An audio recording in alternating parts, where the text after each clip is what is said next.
الحمدللہ رب العالمین والصلاة والسلام علی سید المرسلین اما بعد۔ ایک بھائی یہ سوال کرتے ہیں کہ میرے گھر کے قریب جو مسجد ہے اس میں قبر ہے، تو کیا میں اس میں نماز پڑھ سکتا ہوں؟ وہ یہ بھی تذکرہ کرتے ہیں کہ اس مسجد میں فجر کی نماز میں نمازی بہت کم ہوتے ہیں، اگر میں اس مسجد میں نہیں جاؤں گا تو شاید جماعت نہ بن پائے اور ایک دو لوگ ہوں گے جو انفرادی طور پہ ہی نماز پڑھ سکیں گے۔ تو گزارش یہ ہے کہ نبی علیہ الصلوۃ والسلام نے ارشاد فرمایا تھا لا تصلوا الی القبور، کہ قبروں کی طرف منہ کر کے نماز نہ پڑھو۔ ایسے ہی مسلم شریف کی حدیث ہے، نبی علیہ الصلوۃ والسلام نے فرمایا تھا اپنے فوت ہونے سے 5 راتیں پہلے کہ تم سے پہلے لوگ اپنے نبیوں اور صالحین کی قبروں کو سجدہ گاہیں بنا لیا کرتے تھے، تم یہ کام نہ کرنا، میں تمہیں اس سے روک رہا ہوں۔ اس حدیث سے پتہ چلا کہ قبر کو سجدہ گاہ بنانے کی اجازت نہیں ہے، چاہے یہ سجدہ اللہ تعالیٰ کے لیے ہی ہو، اور قبر تب سجدہ گاہ بنتی ہے جب اس کے دائیں بائیں اس کے پیچھے سجدہ کیا جائے۔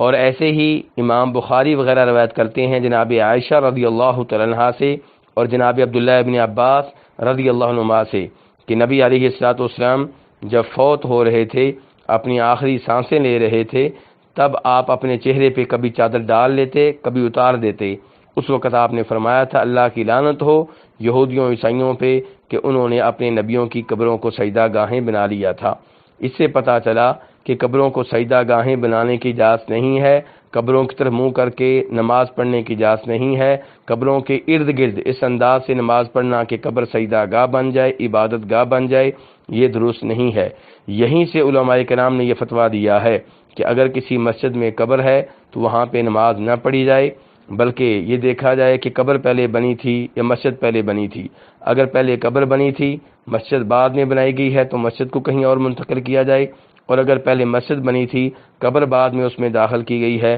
تو قبر کو کہیں اور منتقل کیا جائے۔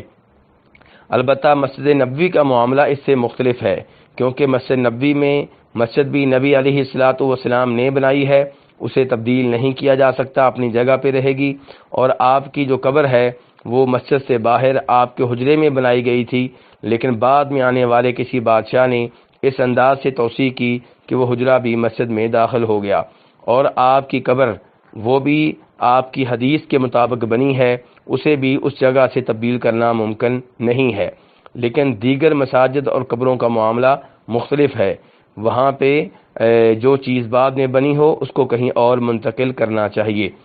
اس لیے یہ بھائی نے جو سوال کیا ہے کہ ان کے گھر کے قریب جو مسجد ہے اس میں قبر ہے، تو ان کو وہاں نماز پڑھنے سے گریز کرنا چاہیے، اجتناب کرنا چاہیے، الا یہ کہ وہ قبر مسجد کی 4 دیواری سے باہر ہو، مسجد کی 4 دیواری مسجد کی جو ملکیت زمین ہے اس سے باہر ہو، اور درمیان میں کسی اور دیوار کسی اور سڑک کا فاصلہ ہو، تو پھر وہاں نماز پڑھی جا سکتی ہے۔ لیکن اگر وہ قبر مسجد کی 4 دیواری کے اندر ہے یا مسجد کی جو ملکیت زمین ہے اس میں ہے، اور مسجد اور قبر کے مابین الگ سے کسی اضافی دیوار کا فاصلہ نہیں ہے، جو مسجد کی ملکیتی زمین سے باہر دیوار ہو یا کسی سڑک کا فاصلہ نہیں ہے، تو پھر وہاں نماز پڑھنے سے گریز کرنا چاہیے۔ واللہ تعالی اعلم۔